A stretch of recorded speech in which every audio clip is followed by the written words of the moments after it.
Bonjour à toutes et à tous, bienvenue pour cette 6e émission du podcast Quoi neuf en histoire consacrée à la bande dessinée historique.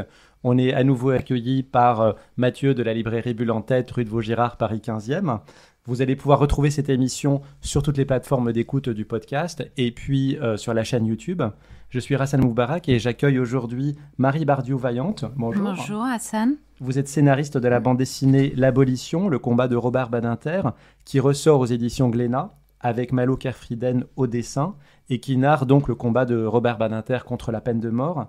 Marie, vous êtes historienne et scénariste de plusieurs BD historiques, de beaucoup de bandes dessinées, donc je ne vais pas pouvoir toutes les citer, mais elles sont remarquables parce qu'elles traitent pour beaucoup de sujets féministes et ont des personnages féminins forts. Par exemple, l'une des dernières, c'est Bobigny 1972, qui est consacrée au combat de Gisèle Halimi contre les avortements clandestins et qui a obtenu le prix des lycéens au Festival d'Angoulême en 2024.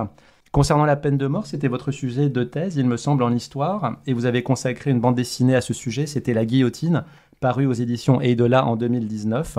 Et donc là, L'Abolition ressort dans une version augmentée, avec un cahier critique à la fin. Aux éditions Glénat, nous allons évoquer bien sûr ce combat-là et puis plus généralement le combat pour l'abolition universelle de la peine de mort. On est aujourd'hui le 11 octobre, donc 2 jours, Marie, après la cérémonie d'entrée au Panthéon de Robert Badinter. Est-ce que vous y avez assisté? Est-ce que vous l'avez vu? Et qu'est-ce qu'elle vous a inspiré? Oui, alors j'étais à l'intérieur du Panthéon, j'avais reçu une invitation. C'était une journée extrêmement intense, je m'en suis pas remise parce que moi je milite pour l'abolition universelle depuis que je suis adolescente. Donc évidemment là on arrivait à un moment oui qui faisait extrêmement sens. Badinter, j'ai rencontré à partir de 2010 dans le cadre de mes recherches de mon doctorat, qui était donc un doctorat sur l'histoire de l'abolition de la peine de mort dans l'Union européenne, avec l'exemple des 6 pays fondateurs. Et j'étais allée le voir justement pour le sujet technique de l'Europe. Pas du tout pour la France, parce que j'avais les sources, ses propres sources, je dirais, mais pas que. Mais vraiment sur les questions liées au mécanisme européen abrogatif, que ce soit le Conseil de l'Europe ou que ce soit le Parlement européen. Et donc, suite à ça, on a eu des échanges par mail. Alors, je dirais pas très réguliers, mais tous les ans, en tout cas.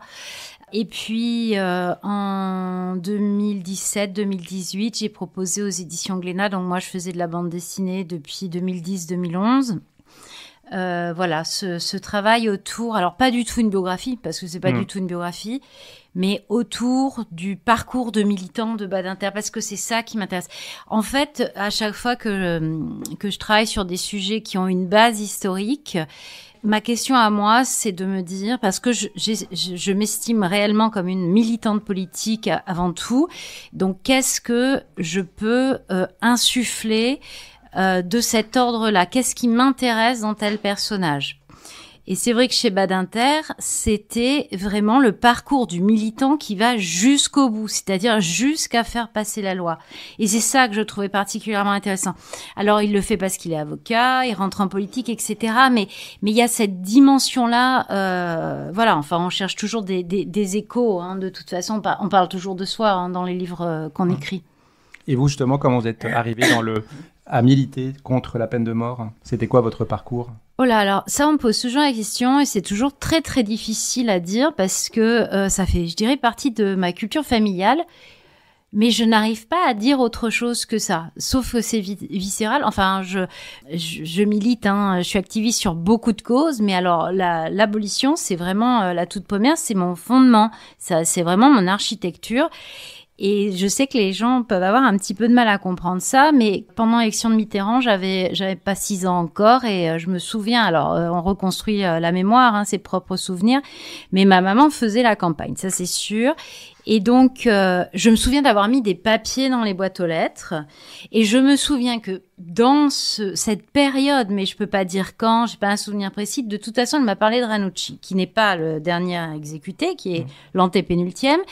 On l'oublie souvent, mais en fait, à quel point c'était quelque chose d'important, ça ne se reproduirait plus. Et ça, depuis, parce que j'ai interrogé beaucoup de militantes de cette génération-là, et je dis bien de militantes, Il y en a beaucoup qui rentrent de la génération de ma maman, qui est née au début des années 50.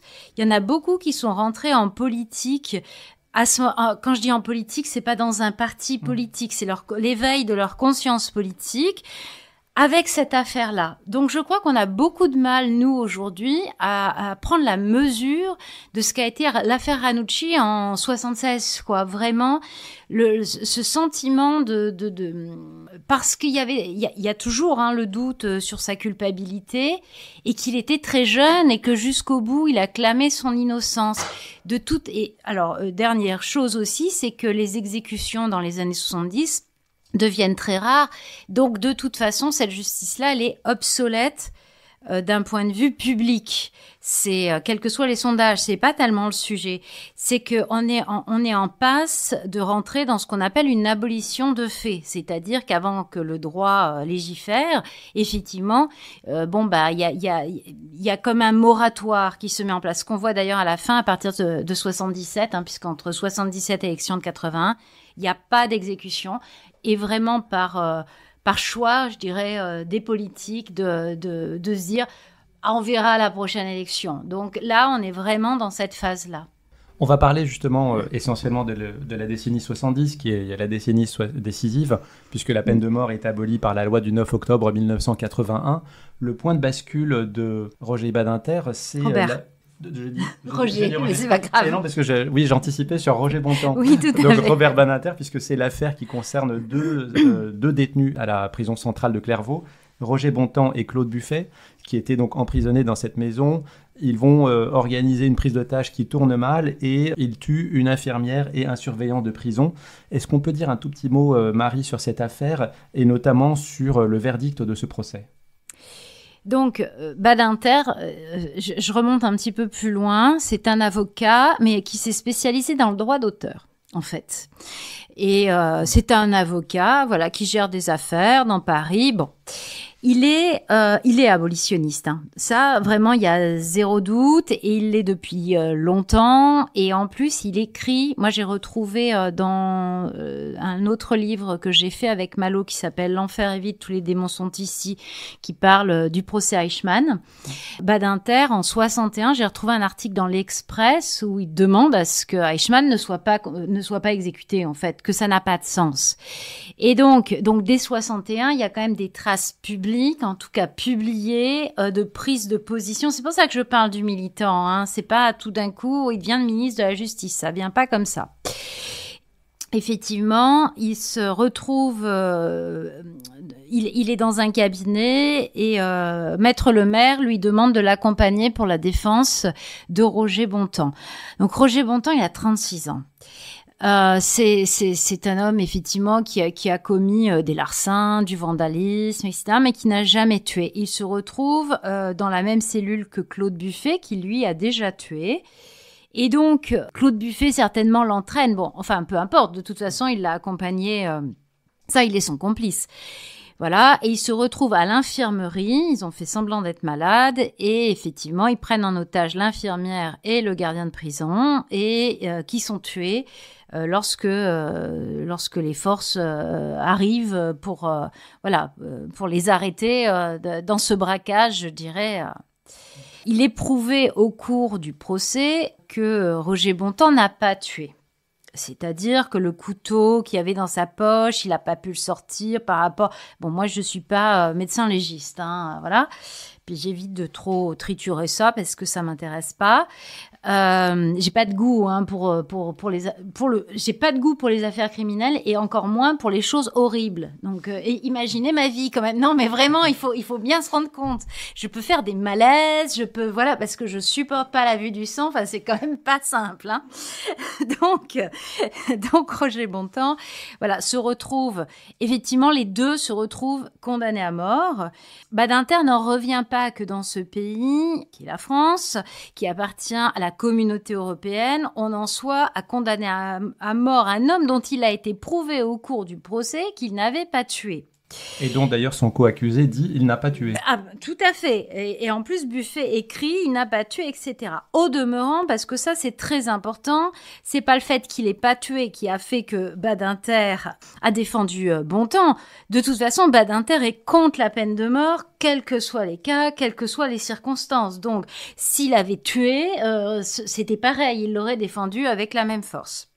C'est important hein, parce que souvent on nous parle moi souvent on me dit oui t'as raison les innocents c'est mon dernier argument l'innocence de quelqu'un donc voilà et donc ils vont voir Pompidou qui quand il était rentré en fonction à la présidentielle avait dit que voilà il avait pas de goût non plus pour le sang un peu comme ce que je viens de dire mais malgré tout il les a pas graciés. Donc, dans la nuit du 27 au 28 novembre, quand on est avocat de la défense, quand on était avocat de la défense d'un homme qui a été condamné à mort et qui allait être exécuté, on se rendait sur le lieu, effectivement, de l'exécution. Donc là, c'était à la Santé à Paris. Alors, ce qui en plus, parce que ça faisait très longtemps qu'il n'y avait pas eu d'exécution à Paris, voilà, parce que Paris se targuait un peu d'être un peu plus évolué que le reste de la France, bravo, d'un coup. Donc, mais non, mais c'est le réel. Et donc, ils arrivent avec le maire, Thierry Lévy, et je suis absolument désolée, j'oublie le nom du 4e avocat, donc du 2e de Buffet. Donc, ils arrivent tous les 4. Et là, on leur pose une question et on leur dit... Qui doit passer en premier ? Exactement. Qui doit... Alors, messieurs, choisissez. Alors, ils se regardent, on choisit quoi ? Celui qui va être exécuté en premier. Et ils en discutent très rapidement, et effectivement, ils se décident pour que ce soit Bontemps, que ce soit celui qui n'a pas tué. Enfin, c'est une histoire de 3 minutes, hein, voilà. J'ai appris d'ailleurs dans la préparation de l'entretien que la nuit, parce qu'ils sont exécutés au petit matin, et que donc la nuit précédente, on déroulait des tapis dans les couloirs de la prison pour que les détenus ne sachent pas qu'ils vont être tués ce jour-là, qu'ils n'entendent pas tous les personnels en fait venir à leur cellule, les extraire de leur cellule. Donc, ils sont allés voir Pompidou. C'est comme ça que ça se passait. Les avocats de la défense d'un condamné à mort allaient voir le président qui avait le droit de grâce. Le président a toujours le droit de grâce. C'est un reliquat de la monarchie absolue. Moi, si vous voulez, je suis pour l'abolition universelle. Je suis contre le droit de grâce. Par contre, je suis quelqu'un de pragmatique.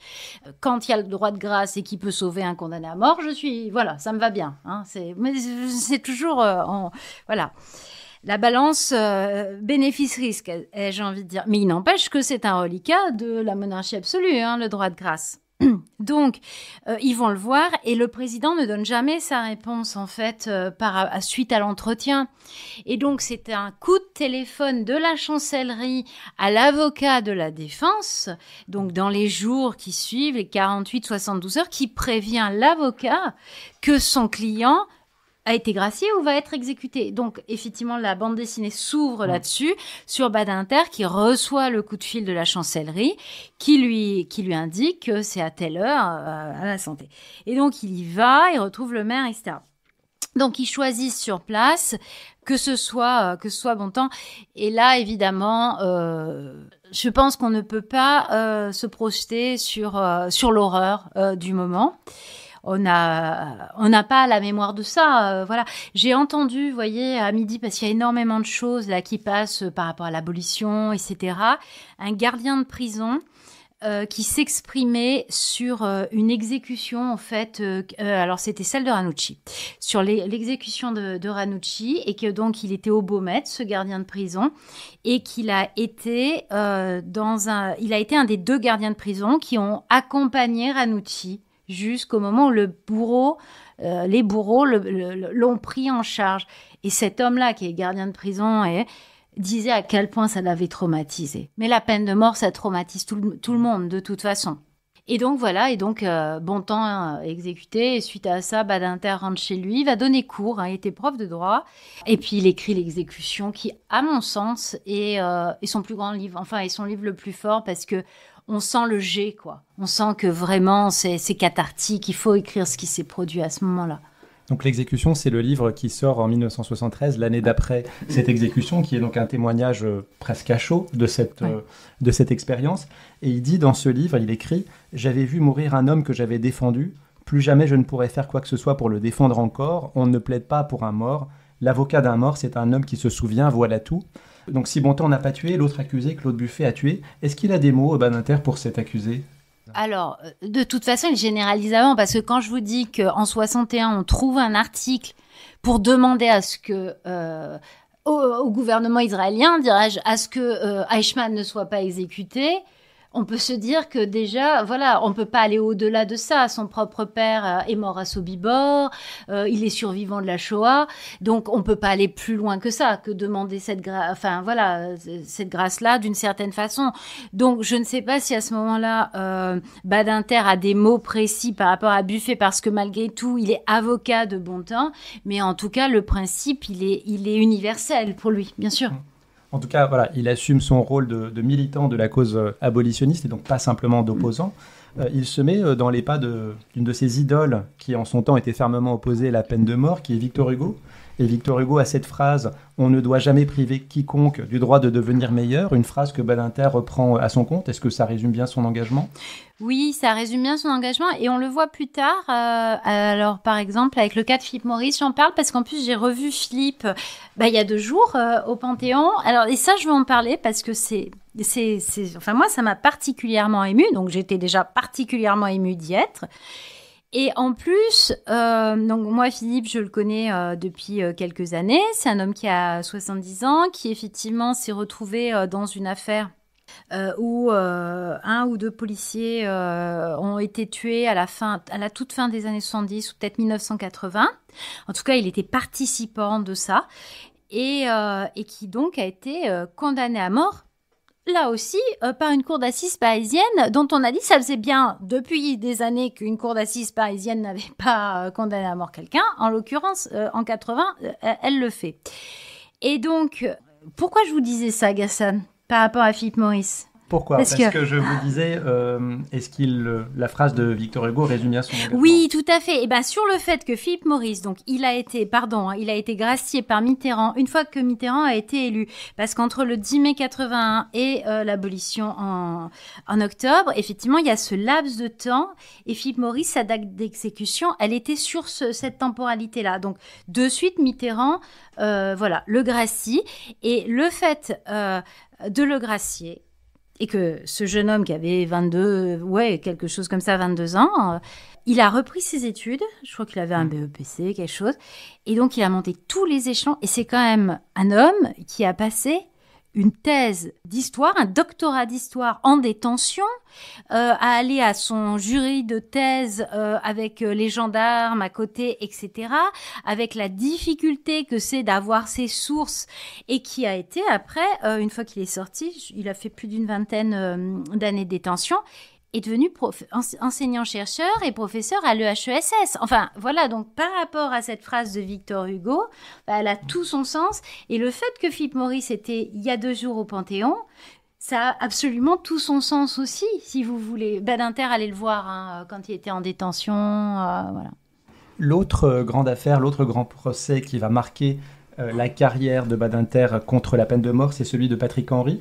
Donc c'est en 1976, Patrick Henry enlève et tue Philippe Bertrand, qui était un enfant de 8 ans à ce moment-là. Là, clairement, il n'y a pas de doute sur la culpabilité de Patrick Henry. Et vous vous souvenez peut-être, c'est à la suite de l'arrestation de Patrick Henry que le journal télévisé de TF1 s'ouvre avec la phrase de Roger Gicquel, « La France a peur ». Tout accable Patrick Henry. Badinter va avoir une stratégie de défense un peu original, puisqu'il ne va pas défendre uniquement Patrick Henry, mais en fait, il va se servir de cette tribune pour faire le procès de la peine de mort. Oui, absolument. Alors, je veux juste revenir sur Roger Gicquel, parce que c'est important, parce qu'il en a beaucoup souffert.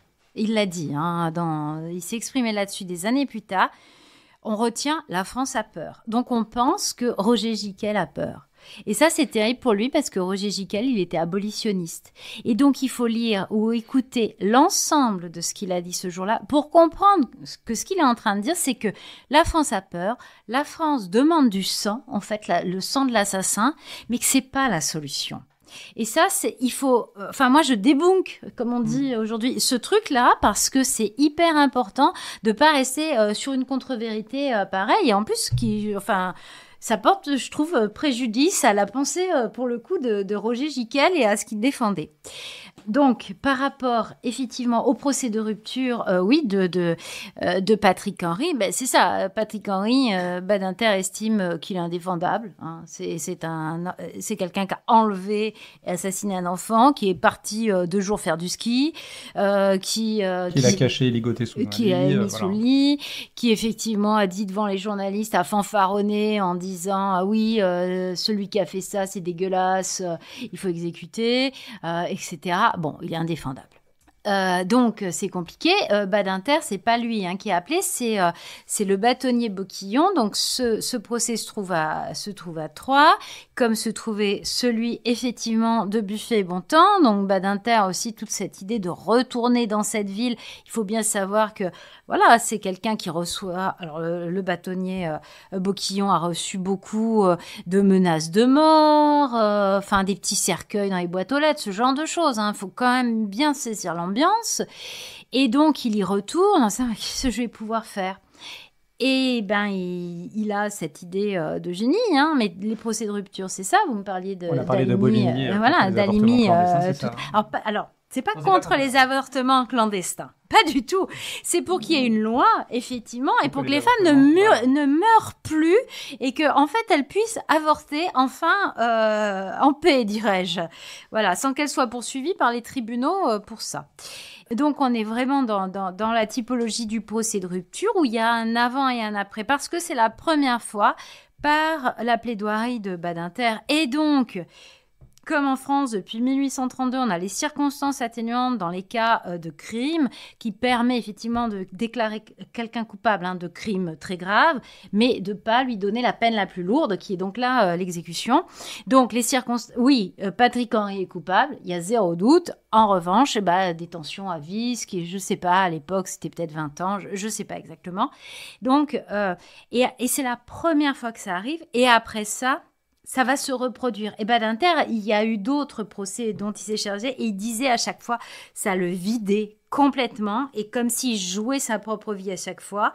Et surtout, les jurys d'assises, la presse, etc., commençaient à parler de ça, que Maître Badinter, il faisait ces procès-là et grosso modo, ne vous laissez pas attendrir par le genre de phrase oui, donc quand il parle d'un homme coupé en 2 vivants par rapport à guillotine, sur le procès de Patrick Henry, il va dire, il va regarder les jurés dans les yeux les uns après les autres en disant de toute façon la peine de mort va être abolie dans quelques années, on ne sait pas quand. Qu'est-ce que vous direz à vos enfants à ce moment-là quand ils vous poseront la question et toi à ce procès-là, est-ce que tu as voté pour la mort de ce jeune garçon et tout? Voilà, je pense que ça devait être quand même très impressionnant. Donc, Pourquoi est-ce qu'il dit d'ailleurs que en fait, l'abolition de la peine de mort n'est plus qu'une question de temps? Parce que sur le procès de Bontemps et de Buffet, Pompidou, qui donc n'était pas spécialement favorable à la peine de mort, n'a pas donné sa grâce, notamment parce que l'opinion publique en France, dans les années 70, était encore majoritairement favorable à la peine de mort. Qu'est-ce qui lui permet de... Alors, il y a plein de choses. Alors déjà, les opinions favorables, quand on vous appelle et qu'on n'a aucun engagement à répondre oui ou non, moi, je prends toujours ça avec des pincettes. Réellement. Et c'est pour ça que je ne supporte pas les sondages, entre guillemets, qui sont faits depuis quelques années sur cette question-là. La peine de mort, elle est interdite en France par la Constitution et elle est interdite par l'Union européenne, qui est donc la surnorme sur le fait que quand on est dans l'Union européenne depuis 1997, on ne peut pas avoir la peine de mort dans son arsenal judiciaire. Donc, cette question-là, moi je dis toujours, c'est comme si on appelait des gens en disant vous êtes pour ou contre l'esclavage, vous êtes pour ou contre le travail des enfants de 10 ans. Enfin, ça n'a pas de sens. Ça n'a pas de sens de demander à des gens en France s'ils sont pour ou contre la peine de mort. C'est stupide. En fait, c'est un interdit. Donc, après, on peut ne plus être en démocratie et ne plus avoir l'Union européenne. Mais enfin, on n'en est pas encore tout à fait là. Donc, il dit ça parce que c'est vrai, parce qu'on appartient à ce moment-là, donc à cette communauté européenne. On est le dernier des 10 et il le dira au Sénat, dont il dit d'ailleurs que c'est la seule victoire politique dont il s'honore, parce que c'était plus compliqué au Sénat qu'à l'Assemblée. Il va dire aux sénateurs, mais on est la honte de l'Europe en fait, parce que nous, on est le pays de la Déclaration des droits de l'homme Et on n'a toujours pas aboli, quoi. Tous les autres pays l'ont fait. Donc, c'est vraiment un sujet. Amnesty International a eu le prix Nobel de la paix en 1977. Donc, effectivement, Amnesty avait un propos abolitionniste, donc c'est quand même quelque chose. Il y a aussi tout un mouvement de la société civile. Donc, pour ceux qui ont regardé la retransmission de la panthéonisation et qui ont entendu Julien Clerc chanter l'assassin assassiné, qui est la réponse à la chanson de Michel Sardou de l'époque, Je suis pour. Vraiment, Jean-Loup Dabadi écrit cette chanson à Julien Clerc Julien Clerc qui était abolitionniste, qui était allé dans des procès d'assises où il y avait des assassins et qui vraiment confrontait aussi ses propres valeurs. On est quand même au Parlement aussi. Bon, il y a des mouvements sur les dernières années. Alors, je le dis, je suis de gauche, mais j'aime beaucoup parler du fait que des parlementaires de droite à l'époque ont vraiment porté ça contre leur camp, parce que je trouve que c'est leur rendre justice, là encore, et que c'est très important de montrer à quel point la question de l'abolition, elle est transpartisane. Quelqu'un comme Philippe Séguin s'est battu, mais vraiment pendant des années. Et je dirais même quelqu'un comme Pierre Bas, qui était vraiment un catholique très engagé contre l'IVG, on en parlait tout à l'heure, et qui sur ce sujet-là ne lâchait rien. Il y a aussi le Vatican qui s'est prononcé, les églises de France se sont prononcées à la fin des années 70 contre la peine de mort. Et donc quand je dis les églises de France, l'église catholique et les églises protestantes, et le judaïsme est par essence le seul des trois monothéismes à être de toute façon abolitionniste structurellement. Donc voilà, on est quand même dans un mouvement où effectivement on sait que ça va passer. On sait que ça va passer. Il faut l'impulsion que n'a pas du tout donné VGE, il n'en a pas gracié 3. Effectivement, en 1981, quand le projet de loi est discuté à l'Assemblée nationale et au Sénat, les partis de droite comme de gauche donc n'avaient pas donné de consigne de vote. Chacun se prononçait en son âme et conscience. Le discours de 17 septembre 1981, donc lorsque Badinter est garde des Sceaux, est un fameux discours que vous pouvez retrouver sur Internet. D'ailleurs, la phrase « Demain, grâce à vous, la justice française ne sera plus une justice qui tue », c'est l'une des deux banderoles qui étaient sur le Panthéon avant-hier. Donc, le 9 octobre 1981, la France devient le 35e pays du monde à abolir la peine de mort. Ensuite, comment évolue l'engagement de Robert Badinter une fois que finalement c'est fait en France, c'est obtenu en France ? Eh bien, alors, il va s'occuper dans les années 80, effectivement, de la question. Alors, c'est très technique, ça va être un peu pénible hein, pour ceux qui m'écoutent. La question des protocoles 6 et 13, voilà, de la CEDH. Effectivement, donc en fait, ils sont 3. Il y a Badinter, il y a Christian Broda en Autriche et il y a le ministre en Allemagne dont je n'ai plus le nom.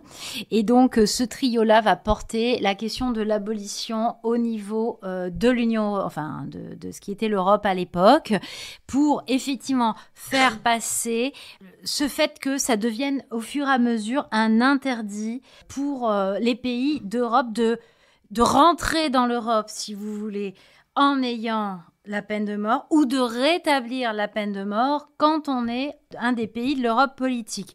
Par exemple, ça a permis, parce que c'est très prosélyte, hein, ça a permis de faire passer quand l'Union européenne s'est vraiment agrandie dans les années 90 suite à la chute du mur, de faire passer tous les pays de l'Est, abolitionnistes très rapidement pour les engager avec nous. Et même, ça a permis en 2002 ou 2003, je sais plus, la Turquie abolisse. Parce que l'ouverture des chapitres d'entrée à l'Union européenne de la Turquie, c'était la condition sine qua non. Et alors, je veux vraiment... Depuis 1997. Oui, donc 4 décembre 1997, l'interdit absolu. Et en 2015... Viktor Orban, qui était déjà en place en Hongrie, donc voilà, prend la parole sur une chaîne hongroise en disant que de toute façon on peut discuter tout en Hongrie, même du rétablissement de la peine de mort. Juncker, qui est à la Commission européenne à ce moment-là, dans les 12 heures, fait vraiment un communiqué officiel en disant « Non, monsieur Orban, on ne peut pas discuter de tout et surtout pas de la peine de mort dans l'Union européenne. » Donc, il lui donne quand même la petite claque sur la main. Et le fait est qu'effectivement, alors c'est tout le sujet de mon doctorat en l'occurrence, voilà, on ne peut pas rétablir, voilà. C'est des verrous. Hein. Sauf à quitter l'Union européenne. Alors sinon, on parle de l'Union européenne, mais ça c'est un autre sujet. Je voudrais vous poser une question peut-être provocatrice, mais qui est quand même intéressante. Quelles sont les critiques que l'on peut formuler, donc à l'époque et aujourd'hui, contre la peine de mort? Je ne parle pas de l'aspect philosophique, moral, sur est-ce qu'une société a le droit d'envoyer quelqu'un légalement à la mort, mais il y a aussi toute une littérature, des textes, pour dire que en fait, la peine de mort aussi, c'est un châtiment qui n'est pas efficace. Ah oui, alors ça ne sert strictement à rien. Je veux dire, Beccaria, dès le deuxième milieu du XVIIIe siècle, en parle. En fait, le premier grand texte abolitionniste, c'est des délits et des peines en Toscane et de Beccaria. Et donc, ça a permis que le premier État à abolir la peine de mort, c'est 1786 et c'est la Toscane. Parce que le grand-duc a été touché par ce texte et les juristes ont travaillé avec lui, voilà. Non, c'est absolument inefficace. Nous, on a 2 siècles, de statistiques maintenant derrière nous. On sait très bien qu'effectivement, la peine de mort ne sert à rien. Et dans les pays où elle est appliquée, la société est plus violente. J'ai juste envie de dire les États-Unis. Voilà, enfin, c'est QFD, quoi. Vous voyez, donc c'est cruel, c'est inefficace, et en plus, ça entretient un cercle d'influence. Je dis toujours, pour moi, c'est la condition nécessaire et essentielle. Elle n'est pas suffisante, mais elle est nécessaire et essentielle pour sortir du premier cercle de la violence. C'est-à-dire que tant qu'il y aura un État qui pourra décider, et ce qui veut dire dans les démocraties qu'on vote pour quelqu'un, pour l'exécutif qui a droit de vie ou de mort sur nous quand même. Moi, je pense qu'il y a un problème, rien que cette pensée-là. Et donc, tant qu'il y aura un État qui sera le contre-modèle de ce qu'il interdit, puisque les États disent, il faut pas tuer. Enfin, dans tout pays, voilà, c'est quand même assez clair cet interdit-là. Par contre, moi, j'ai le droit de vous tuer. Comment voulez-vous que ça fonctionne dans le cerveau des gens? Ce n'est pas possible. Donc, de toute façon, il n'y a rien qui marche là. Un petit mot peut-être sur la question de l'abolition de la peine de mort dans le monde. Là, je me base sur des chiffres qui sont sur le site d'Amnesty International, qui, comme vous l'avez dit, est aussi une organisation qui est vraiment en pointe dans ce combat-là. Donc en 2023, 113 pays avaient aboli la peine de mort dans le monde, en droit. Une autre partie, en fait, était en moratoire sur ce sujet-là. En 2024... il y a eu au moins 1518 exécutions dans le monde, dans 15 pays, une augmentation d'un tiers par rapport à l'année précédente. Le premier pays qui exécute, c'est la Chine, avec des statistiques qui sont difficiles à établir. Et après, dans l'ordre, c'est l'Iran, l'Arabie Saoudite, l'Irak et le Yémen. Il y a aussi des pays qui ne sont dans cette catégorie de pays, qui sont quand même les États-Unis, avec certains États qui appliquent la peine de mort, le Japon aussi. Donc il y a aussi des pays occidentaux qui sont encore concernés par ça. Donc ça n'est pas que des pays du tiers-monde ou des pays musulmans ou des pays dictatoriaux. Donc voilà, c'est quand même encore un problème. Je crois que plus de la moitié de l'humanité aujourd'hui habite dans des pays où la peine de mort existe. Oui, 63-65% à peu près. C'est beaucoup. Qui aujourd'hui, Marie, milite contre la peine de mort? Est-ce que ce sont des organisations donc non gouvernementales ou est-ce que des pays comme la France ou d'autres militent aussi activement celles? Alors, il y a plusieurs, étages. Dans le millefeuille, il y a déjà les institutions. L'Union européenne le fait. Alors, elle le fait moins qu'il y a quelques années. Je suis la première à m'en plaindre. Mais il se trouve qu'il y a vraiment des communiqués de l'Union européenne pour certaines exécutions, pour le rappel de l'abolition universelle. Le 10 octobre, c'est quand même c'est la date on célèbre l'abolition, le 10 octobre, dans le monde, en fait. Il y a des pays très engagés, même au sein de l'Union européenne. Alors, j'ai envie de dire l'Italie, parce que voilà, peut-être un peu moins engagé là depuis 2 ans, mais en tout cas, c'est un pays qui a une tradition abolitionniste, l'Italie. Il y a des villes qui vraiment militent pour l'abolition dans le monde, etc. Après, au niveau, de la tranche militante, en France, oui, tout à fait.